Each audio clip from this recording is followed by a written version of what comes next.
বারবার তুই ব্রাহ্মণের ছেলে, তাতে কি হয়েছে? আমার সঙ্গে তোমার যদি বিবাহ হয় এই সমাজ থেকে তুই বঞ্চিত হয়ে যাবে। তাহলে তুমি কি বলতে চাচ্ছ ব্রাহ্মণের ছেলেগুলো কোনো প্রেম ভালোবাসা না না, আমি বলছি না।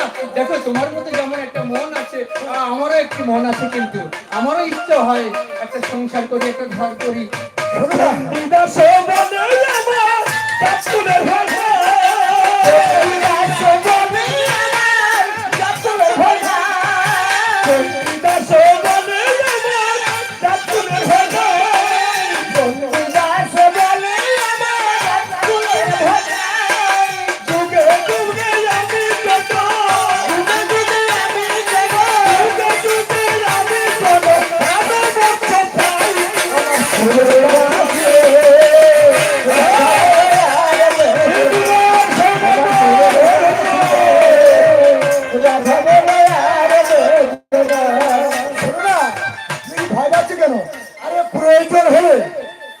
আমার জজমান ছেড়ে দেবো, দরকার তামিলনাড়ু ব্যাঙ্গালোর খেলে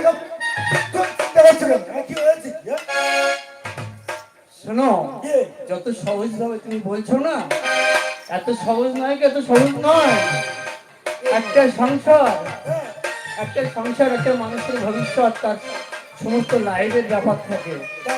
আমার কি ভয় হচ্ছে জানো? আজ যদি তোমার এই ট্রেনে বন্ধন হয়ে আমি তোমার সঙ্গে চলে যাই, তোমার সমাজে তোমার গ্রামের মানুষ যদি না মেনে নেয়, তুমি যদি আমাকে ছেড়ে দাও, তোমার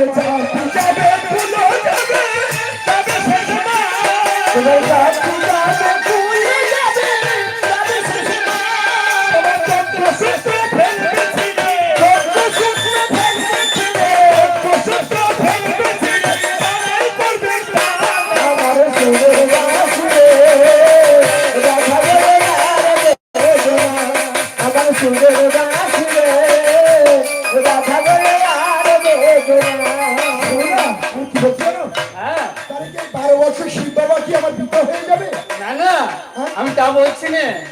দেখো চন্দ্রিকা ঠাকুর, আমি তোমাকে কি বলছি জানো? এই কর্মে আবদ্ধ হওয়ার আগে তুমি একবার ভালোভাবে ভেবে দেখো। আমি ভেবে দেখেছি, আমার কপাল গুনে পেয়েছি ছাড়ি আনা দিব, কপাল গুনে পেয়েছি ছাড়ি আনা দিব, কপাল গুনে পেয়েছি ছাড়ি আনা দিব, আমি কপাল গুনে পেয়েছি ছাড়ি আনা দিব, এই নমস্য নিয়ে আমি, এই নমস্য পেয়ে আমি, এই নমস্য নিয়ে আমি স্বর্গবাসী হব।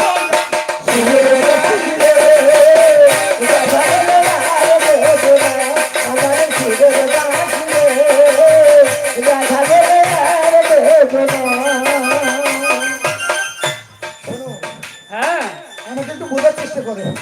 আমি না, আমি ভীষণ ক্লান্ত, এই 12টা বছর ধরে চিন্তাচ্ছি। আজ আজ আমি তোমাকে পেয়েছি, বিশ্বাস করে আমি আমি তোমাকে হারাতে চাই না, যে কোনো মূল্যে আমি তোমাকে চাই, নইলে নইলে আমার আর জীবন রাখবো না। শোনো ঠাকুর, আমি তোমার মনের অবস্থা বুঝতে পারছি জানো ঠাকুর, কিন্তু কি করবো বলো? সত্যি তুমি আমাকে কথা দিচ্ছ সারা জীবনে আমার হাত ছাড়বে না? আমি তো বললাম আমি বাবা ছাড়তে রাজি, কিন্তু কিন্তু তোমার হাত ছাড়তে আমি রাজি নই। মা প্রসাদ